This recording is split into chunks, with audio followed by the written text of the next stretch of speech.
नमस्कार, आप सभी दर्शकों का मैं साहिल गिरधर सबके बोल चैनल पर हार्दिक स्वागत करता हूं। राम प्रताप गुप्ता बुद्धिजीवी प्रकोष्ठ कार्यकर्ता सदस्य दोस्तों आज में सबके बोल चैनल के कार्यालय आज मौजूद है।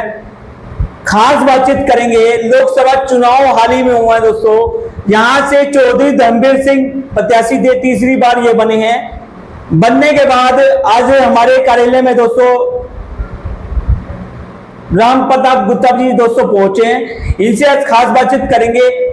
क्या कुछ कहते हैं, लगातार भाजपा में जुड़े हुए हैं, काफी समय से भाजपा में जुड़े हुए हैं। अभी इनको जो प्रकोष्ठ कार्यकर्ता का सदस्य है दोस्तों अभी मिला है, जो सांसद है चौधरी धर्मवीर सिंह, तीसरी बार जीते हैं। उन्हीं की विचारधारा के लिए आज इनसे बातचीत कर देते हैं। आज कार्यालय में पहुंचे हैं, सबके बोल चैनल के कार्यालय में पहुंचे हैं।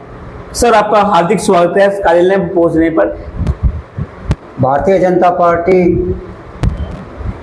का नेतृत्व श्री नरेंद्र जी मोदी के हाथ में है और नरेंद्र मोदी जी ने जितने काम किए हैं तो भारतीय जनता पार्टी के माध्यम से देश के और देश की प्रतिष्ठा को जो आगे पहुंचाया है जी। धारा 370 जो कश्मीर में ख़त्म की है, अयोध्या में राम का मंदिर बनाया है, सारे संसार में भारतीय जनता पार्टी का, भारत देश का डंका उन्होंने बजाया है। आर्थिक तौर पर आज हमारा देश विश्व में चौथे स्थान पर है जी। और उस सब का श्रेय श्री नरेंद्र मोदी को जाता है।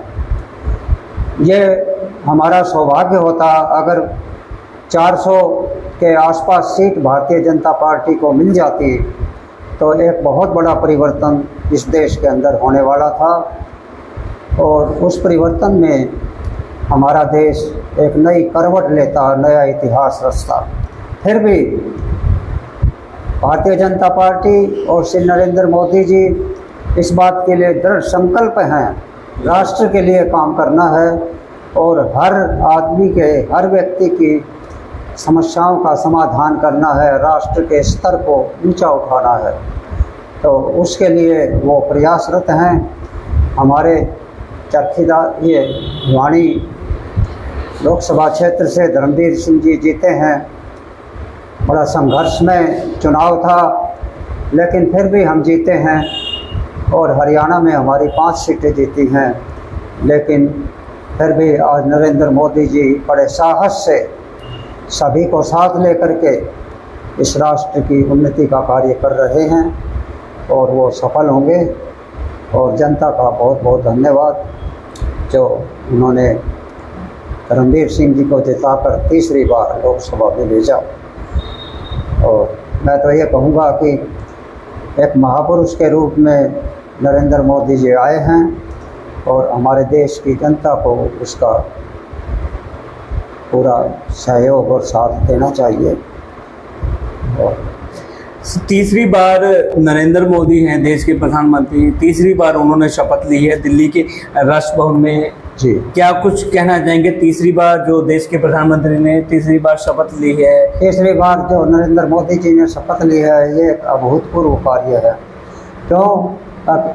जो जितने घटक दल उनके साथ हैं उन्होंने सारा पूरा सहयोग देकर और राष्ट्र के काम को ऊंचे उठाने का संकल्प लिया है और वो इस कार्य में सफल होंगे। कुछ विरोधी दल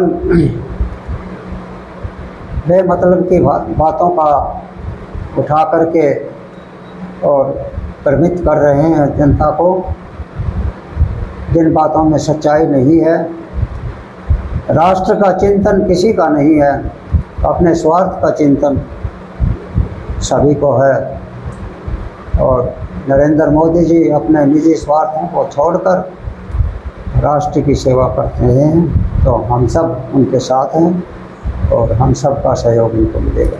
फिलहाल 400 पार का जो भाजपा पार्टी नारा दे रही थी वो 400 पार तो हो नहीं पा रहा, अब कहीं ना कहीं सीट घटी है। कारण क्या है? कारण ये था कि कुछ विरोधी दलों का प्रचार था और कुछ अपने स्वार्थ के लिए लोगों ने जो है वो अयोध्या में राम मंदिर का निर्माण हुआ, सारे संसार में हिंदुस्तान का, भारत का नाम हुआ, और फिर अयोध्या में ही भारतीय जनता पार्टी की सीट हार गई। तो ये एक हमारे देश का दुर्भाग्य है। और लोगों को ऐसा राष्ट्र चिंतन की बात भारतीय जनता पार्टी करती है, समाज के अंतिम छोर तक अंत्योदय योजनाओं की बात करती है, समाज के अंतिम व्यक्ति तक पहुंचने की बात, उसकी सहायता करने, उसके सामाजिक स्तर को ऊंचा उठाने की बात करती है। और ये इन सब बातों के लिए जनता को समझना होगा। कुछ स्वार्थी तत्व सिर्फ अपने लिए जातिवाद को फैलाकर और राष्ट्र का और लोगों का अहित कर रहे हैं, भ्रमित कर रहे हैं, गलत दिशा दे रहे हैं। और ऐसा लगता है कि अब जो कार्य होगा उससे भारतीय जनता पार्टी के परिणाम और भी अच्छे होंगे। और निश्चित रूप से मुझे तो ऐसा लगता है कि हमारी हरियाणा में भी विधानसभा में भारतीय जनता पार्टी की सरकार बनेगी और एक अच्छा परिवर्तन हरियाणा में भी देखने को मिलेगा। भाजपा के जो नेता हैं चौधरी धर्मवीर सिंह, जो प्रत्याशी अभी फिलहाल चुने गए हैं जनता के द्वारा, फिलहाल बात की जाए दादरी में विकास का मुद्दा आता है। विकास का मुद्दा, दादरी जिला बना दिया, जिले के बाद कोई भी सुविधा नहीं है। यहाँ सरकारी हॉस्पिटल में डॉक्टरों की कमी लग रही है, कहीं सफाई व्यवस्था की कमी लग रही है, कहीं आप देखें तो बाथरूम जो शौचालय बनाए हुए हैं नगर परिषद के द्वारा, वो बाथरूम में सफाई नहीं हो पा रही। और भी पानी के मुद्दे हैं, जो शहर में लगातार पानी की व्यवस्था चमड़ाई हुई है, सीवरेज ब्लॉक पड़े हैं। क्या लगता है, अगर ये सांसद साहब तीसरी बार बने हैं, क्या इन जो बातों का इन्होंने पहले गौर नहीं किया? क्या लगता है अब तीसरी बार बनने के बाद ये कार्य पूरे हो पाएंगे? जरूर होंगे, अवश्य होंगे। और जो सीवरेज की समस्या है, बरसाती पानी के नाले का निर्माण किया गया है और वो नाला बहुत दूर उस नाले में उसका पानी छोड़ा जाएगा। तो जब वो चालू हो जाएगा तो बरसाती पानी की समस्या यहाँ नहीं रहेगी। सीवरेज का जो समस्या थी, कई सालों से पुराने सीवर जो रुके पड़े थे, जो बहुत पुराने सीवर जो काम नहीं कर रहे थे, वो धीरे धीरे उनको बदला जा रहा है, लाइनों को बदला जा रहा है। और उस सारे पानी का एकत्रीकरण करके और उसको एक जगह एकत्र करके उसको वितरित किया जा रहा है, उसको फिल्टर करके तो अनेक उपयोगी कामों में भी लिया जाएगा। तो ये सारी प्लानिंग है, इसके लिए बजट भी सब पास होते जा रहे हैं। और हमारे उपायुक्त महोदय ने भी इसकी तरफ अच्छे कदम उठाए हैं। और आगे उम्मीद ये है कि जब हरियाणा में ये सरकार दोबारा, अब भी हरियाणा में भी बहुत परिवर्तन हो रहे हैं। देखिए आप, मेरे पास कई आदमी आते हैं, वो ये कहते हैं कि भी बिना पर्ची खर्ची हमारे बच्चे नौकरी में लग गए हैं, ऑनलाइन सारा काम हो गया, रिश्वत देनी पड़ती थी वो सब बंद हो गई, सब प्रॉपर्टी आईडी, फैमिली आईडी सब कुछ बना करके सारे काम को व्यवस्थित ढंग से किया जा रहा है। रिश्वत और जो रिश्वतखोर हैं, जो असामाजिक तत्व हैं, उनको हमारा प्रशासन भी उनके प्रति सख्त है और वो भी एक अच्छा प्रशासन देने का प्रयास कर रहा है। समय तो लगेगा लेकिन धीरे धीरे सब कुछ अच्छा ही रहेगा। बुद्धि प्रकोष्ठ कार्यकारिणी का जो आपको सदस्य बनाया गया है, क्या कुछ कहेंगे? जो सदस्य आपको नियुक्त किया गया है, बुद्धिजीवी प्रकोष्ठ एक महत्वपूर्ण प्रकोष्ठ है भारतीय जनता पार्टी का। और इसके अंदर जो बुद्धिजीवी प्रकोष्ठ में जो व्यक्ति हैं वो समाज के इंटेलिजेंट ग्रुप से लिए जाते हैं, जैसे रिटायर्ड मिलिट्री ऑफिसर्स हैं, रिटायर्ड एजुकेशन के अधिकारी हैं, हेडमास्टर प्रिंसिपल हैं, वकील हैं, डॉक्टर्स हैं। इस प्रकार के व्यक्तियों को लिया जाता है और वो भारतीय जनता पार्टी को भी ये गाइड करेंगे कि भाई वो कोई गलत कार्य होगा या अपने दिमाग से सोच करके वो जो प्लानिंग देंगे, आशा है सरकार भी उसका ध्यान रखेगी और ध्यान रखा भी है। और ये नया प्रकोष्ठ इस बार बना है और इस प्रकोष्ठ के परिणाम बहुत अच्छे हैं।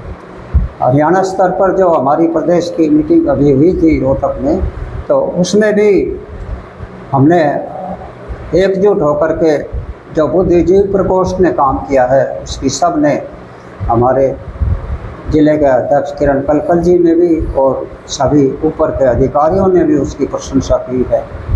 और बुद्धिजीवी प्रकोष्ठ से बहुत आशाएं की जा सकती हैं और समाज का कोई भी योग्य व्यक्ति जो इसमें आना चाहे तो हम उसका स्वागत भी करते हैं और उसको अपने साथ रख कर के काम को आगे बढ़ाने का प्रयास करें। दादरी की जनता के लिए क्या संदेश देना चाहेंगे?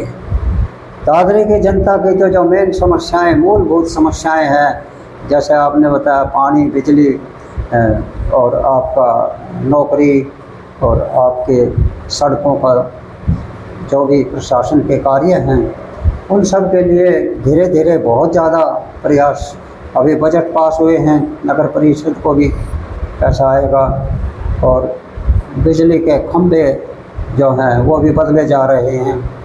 तो धीरे धीरे अब कार्य में लगेंगे। अभी नई सरकार और आएगी और उसके बाद ये नायब सिंह सैनी जो हमारे मुख्यमंत्री महोदय हैं, ये एक बहुत अच्छे प्लान लेकर के चलने वाले व्यक्ति हैं और इनका नेतृत्व तो हमें मिलेगा तो हम समझते हैं कि बहुत से समस्याएं अपने दादरी के लिए, हरियाणा के लिए हल होंगी। और एक साधारण परिवार से जुड़े हुए व्यक्ति को मुख्यमंत्री का पद दिया गया है तो वह हर जनमानस की दिक्कतों, समस्याओं को समझते हैं। सबके बोल चैनल के जो दर्शक हैं उसके लिए क्या संदेश देना चाहेंगे? सबके बोल खोलेगी पोल। जो आप सबकी जो आवाज़ है, उस आवाज़ को भारतीय जनता पार्टी के ऊपर तक हम पहुंचाएंगे।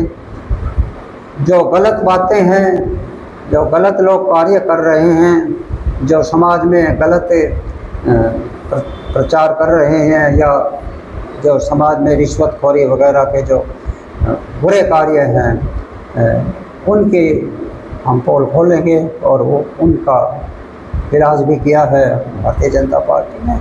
और जो जनमानस की समस्याएं हैं उनको सपोर्ट करेंगे। किसी भी आदमी को, गरीब आदमी को कोई भी दुख तकलीफ होती है तो भाजपा कार्यालय में अपनी रिपोर्ट दर्ज करवा सकता है और पार्टी पूरा उसका सहयोग और समर्थन देगी। ये थे राम प्रताप गुप्ता जी, भारतीय जनता पार्टी में हाल ही में इनको बुद्धिजीवी प्रकोष्ठ कार्यकारिणी का सदस्य नियुक्त किया गया है। बधाई भी हम इनको देते हैं। आपको जो पद मिला है बहुत बहुत आपको बधाई हो गुप्ता साहब आपको। और लगातार खबरें आपके बीच में दोस्तों हम दिखाते रहेंगे, इनकी पल पल की खबरें आपके बीच में दोस्तों हम शामिल करते रहेंगे। वक्ताओं के निजी विचार सबके बोल चैनल ये पुष्टि नहीं करता दोस्तों। खबरों का सिलसिला दोस्तों जारी रहेगा। ज्यादा से ज्यादा सबके बोल चैनल को आप सब्सक्राइब कर लीजिए, लाइक कर लीजिए, कमेंट कर लीजिए। धन्यवाद आप सभी का।